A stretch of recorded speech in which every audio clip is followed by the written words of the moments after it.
There is nobody out there that would dispute the power of video when it comes to gaining the attention of others. Case in point, you're watching this video right now. But more often than not, when we think of video, it's purely as a content play. Well, in this video, we discuss how to leverage video within your customer satisfaction, onboarding, and even your sales cycle, all of which have the real potential to increase your revenue. So let's get to it.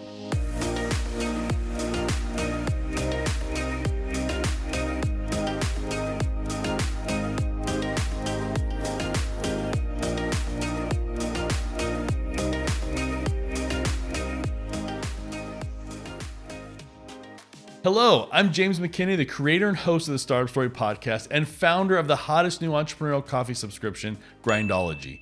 Every week, I sit with a successful founder to unpack their entrepreneurial journey that led them to build the incredible businesses and brands that they have. With over 100 episodes and almost 100,000 listeners across the UK, Australia, and the United States, we have been fortunate to have some of the most amazing founders join the show. And just recently, I had the chance to speak with Matt Barnett, founder of Bonjoro. Bonjoro is a customer or lead engagement platform like you've never experienced before. Bonjoro integrates private video messages within your current marketing and funnel strategies. Imagine the increased level of engagement and brand affinity that you would develop with a new lead if they received a personal video message from you within minutes of filling out your lead capture form. Or if you're an e-commerce brand that leveraged Bonjoro to say hello to an abandoned cart transaction, think about the level of trust that would develop with your buyer.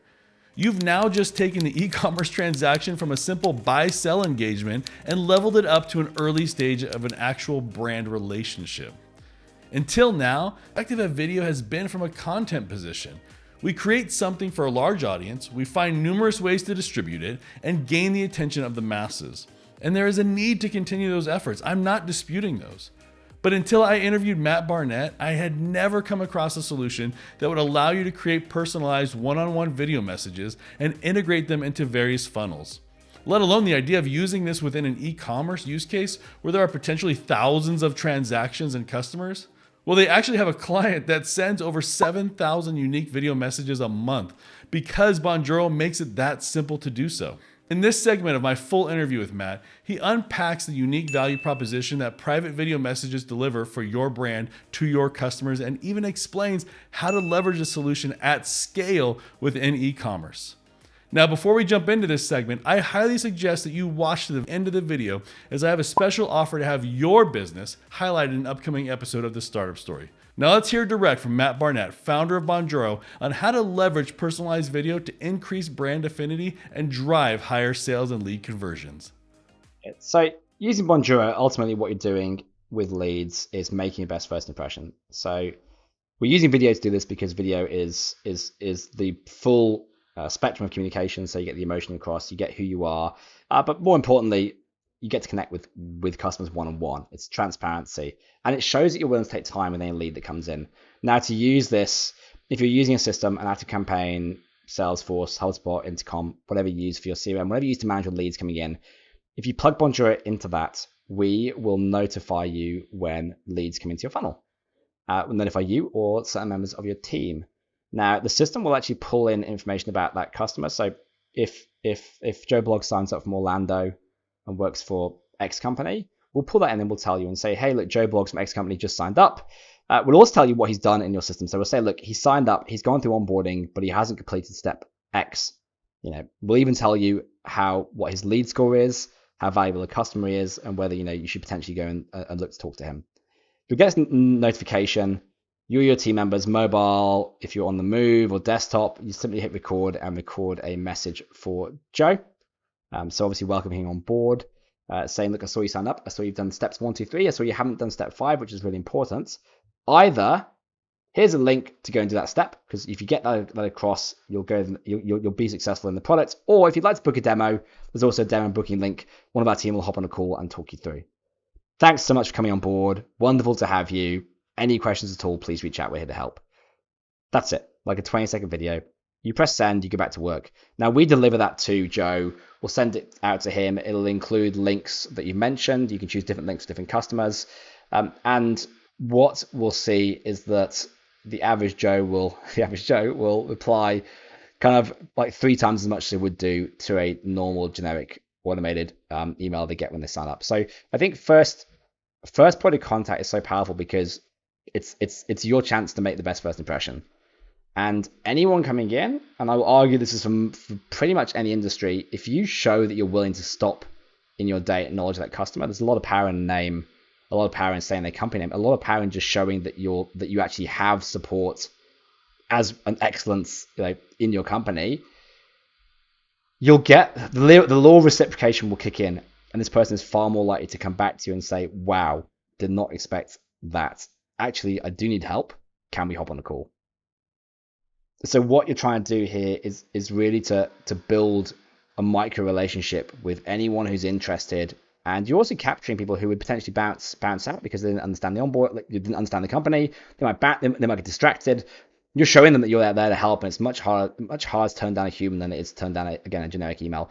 And the idea of personalization as well, it's these 2 points of, hard to turn them down, and the fact that there is someone there and that they are a good company and the ethos comes through and the transparency. That's a company you kind of want to work with, that you will trust to help you out when things get tough.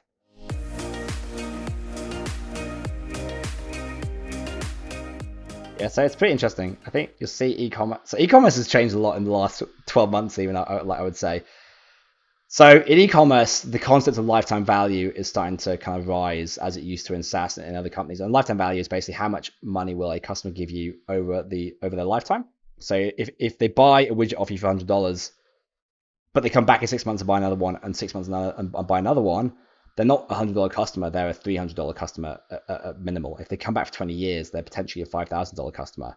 So understanding that repeat purchase and what that customer means in terms of absolute value is kind of key to this. If you start thinking this way, then it's no longer about single sales. E-commerce becomes about repeat purchasing and lifetime value of customers. So back to what we talked about with sales, building a relationship with that customer, showing them that you're different to your competitors, showing them that you're an e-commerce company who cares about customers and cares about support when your competitors don't, because anyone can sell the same products and you will have competition. This is something to stand out. So where we get used for things like shopping cart completions. So if those don't complete, checking in, making sure people are okay, asking if they need help. We get used a lot for referrals and advocacy as a byproduct. So people wait until a product's been delivered, wait 24 hours, send a video, say, hey Jenny, I saw you bought X dress. I just want to make sure it arrived and that it's exactly what you expected. So this part is the customer service excellence. Again, if that person has an issue, they're going to come to you extremely happy and positive rather than being negative. So showing that you're there to help them and support them. And then you say, if it was everything you expected and you enjoy it, would you mind leaving us a review? Here's a link to Trustpilot. So off the back of this, the other thing is you take that positivity and you use it to drive more traffic through reviews or through case studies or through anything else that comes through. So essentially, you're trying to reduce your cost per acquisition by using your existing customer base, show them you're an amazing company, show them that you get those positive reactions, and then leverage those to drive more customers into the funnel. I hope you found this content helpful. And if you did, then please make sure to subscribe to the Startup Story podcast on your podcast platform of choice so you can hear Matt's episode in its entirety. With over 100 founder interviews to choose from, I am confident you will find many that will be helpful to your entrepreneurial journey. I mentioned earlier that I have a special offer for you to promote your business or brand within the Startup Story podcast. And this offer requires nothing from you except your time. In every episode of the Startup Story, I read a listener review from Apple Podcasts. And if you visit the Startup Story show page within Apple Podcasts and leave a written review, I will read it in an upcoming episode. And here's the best part. If you insert your URL, social media accounts, or company name within that review, then when I read your review in an upcoming episode of Startup Story, your brand or URL will be inserted into the Startup Story and live on for years to come. It's basically a free advertisement for your business or brand within the Startup Story. I hope you will subscribe to the Startup Story on all the many social media platforms. I say it in every episode because I believe it. Entrepreneurs support other entrepreneurs, and we're here to support you.